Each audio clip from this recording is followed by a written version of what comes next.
अस्सलामुअलैकुम दोस्तों। आज हम एक ऐसी तारीख का सफ़र शुरू करने जा रहे हैं जो सिर्फ एक मुल्क की कहानी नहीं, बल्कि एक पूरी सिविलाइजेशन के बदलने की कहानी है। ये कहानी है ईरान की, एक ऐसी ज़मीन की जहां कभी आग के मंदिर जलते थे और फिर वही ज़मीन अल्लाह के कलिमे की आवाज़ से गूंज उठी। सोचिए, वक्त है 6th और 7th सेंचुरी का। दुनिया दो बड़ी ताकतों में बटी हुई थी। एक तरफ रोमन एम्पायर और दूसरी तरफ पर्शिया का अजीम एम्पायर, जिसे हम ससैनियन एम्पायर के नाम से जानते हैं। ये एम्पायर सिर्फ ताकतवर नहीं था, बल्कि कल्चर, एडमिनिस्ट्रेशन और मिलिट्री में भी बहुत आगे था। इसके बादशाह अपने आप को शहंशाह, यानी बादशाहों का बादशाह कहते थे। इस एम्पायर का मजहब था ज़ोरोएस्ट्रिगिज्म, जहां आग को पाक समझा जाता था और आग के मंदिर यानी फायर टेम्पल्स हर जगह जलते रहते थे। लेकिन हर ताकत के अंदर एक कमजोरी होती है, और ससैनियन एम्पायर भी इससे बच नहीं सका।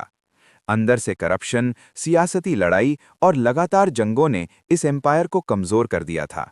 खासकर रोमन एम्पायर के साथ लंबी जंगों ने उसकी कमर तोड़ दी थी। इसी दौरान अरेबिया की रेत से एक नई रोशनी उभरी, इस्लाम।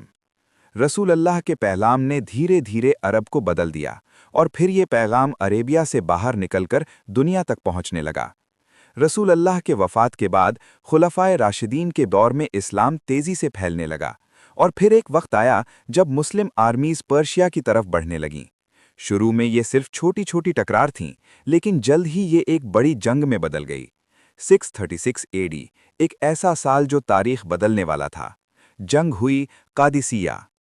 एक तरफ ससैनियन एम्पायर की बड़ी और ट्रेंड आर्मी, और दूसरी तरफ मुस्लिम फौज जो ईमान और जज्बे से भरी हुई थी। जंग आसान नहीं थी, कई दिन तक लड़ाई चली, लेकिन आखिरकार मुस्लिम फौज ने फतेह हासिल की। ये सिर्फ एक जंग की जीत नहीं थी, ये पर्शिया के दरवाजे टूटने की शुरुआत थी। इसके बाद मुस्लिम फौज आगे बढ़ी और ससैनियन कैपिटल सिथेफॉन को भी फतेह कर लिया। लेकिन अभी कहानी खत्म नहीं हुई थी। आखिरी और सबसे डिसाइसिव जंग हुई नहावंद, जिसे विक्ट्री ऑफ विक्ट्रीज भी कहा जाता है। इस जंग के बाद ससैनियन एम्पायर प्रैक्टिकली खत्म हो गया। लेकिन यहाँ एक बहुत इंपॉर्टेंट बात समझना जरूरी है। ईरान की जमीन जीत ली गई थी, लेकिन ईरान के दिल अभी जीते नहीं गए थे। शुरू के कई सालों तक ज्यादातर लोग ज़ोरोएस्ट्रियन ही रहे। उन्हें मजबूरन मुस्लिम नहीं बनाया गया, उन्हें अपने मजहब पर रहने की इजाज़त थी। मुस्लिम हुकूमत ने एक निज़ाम दिया जहां नॉन मुस्लिम्स जिजिया देते थे और अपनी ज़िंदगी अपने तरीके से जीते थे। यही वो जगह है जहां ईरान की कहानी यूनिक बन जाती है, क्योंकि यहां इस्लाम तलवार से कम और कैरेक्टर से ज़्यादा फैला। धीरे धीरे लोगों ने मुस्लिमों के रवैये को देखा, उनका इंसाफ, उनकी सिंप्लिसिटी, उनकी इक्वालिटी। और फिर एक साइलेंट रेवोल्यूशन शुरू हुआ। लोग खुद इस्लाम की तरफ आने लगे। कोई ज़बरदस्ती नहीं, कोई मजबूरी नहीं, सिर्फ एक दिल से दूसरे दिल तक पैगाम। सदियां गुजरती गईं और ईरान धीरे धीरे बदलता गया। उमैयद दौर में कन्वर्जन स्लो था, लेकिन अब्बासिद दौर में ये प्रोसेस तेज हो गया। 8th से 10th सेंचुरी के दरमियान ईरान का अक्सर हिस्सा मुस्लिम बन चुका था। लेकिन सबसे इंटरेस्टिंग बात यह है, ईरान ने इस्लाम को सिर्फ एक्सेप्ट नहीं किया, उसने उससे अपनी पहचान के साथ जोड़ा। पर्शियन लैंग्वेज फिर से उभरकर सामने आई। इस्लामिक नॉलेज को पर्शियन में लिखा गया। पोएट्री, लिटरेचर, फिलॉसफी, सब में ईरान ने अपनी छाप छोड़ी। रूमी, एविसेना जैसे अजीम लोग इसी जमीन से उभर कर आए। इस तरह ईरान सिर्फ मुस्लिम नहीं बना, बल्कि इस्लामिक सिविलाइजेशन का एक पावर हाउस बन गया। लेकिन कहानी में एक और बड़ा ट्विस्ट आना बाकी था।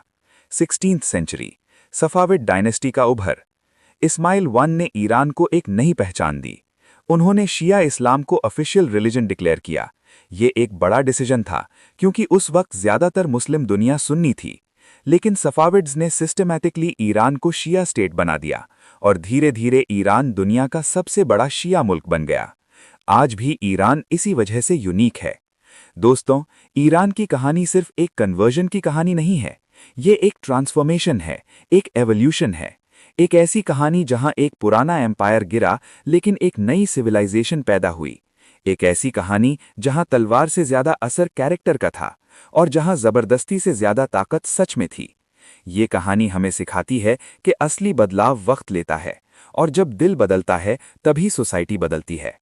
अगर आपको ये कहानी पसंद आई हो तो वीडियो को लाइक ज़रूर करें और चैनल को सब्सक्राइब करना ना भूलें। आपको ये वीडियो कैसी लगी कमेंट में ज़रूर बताएं और आप हिस्ट्री में किस टॉपिक पर स्टोरी सुनना चाहते हैं वो भी कमेंट में ज़रूर लिखें। आपका एक कमेंट हमें मोटिवेट करता है और नए कंटेंट के आइडियाज़ देता है। शुक्रिया। अल्लाह हाफिज़।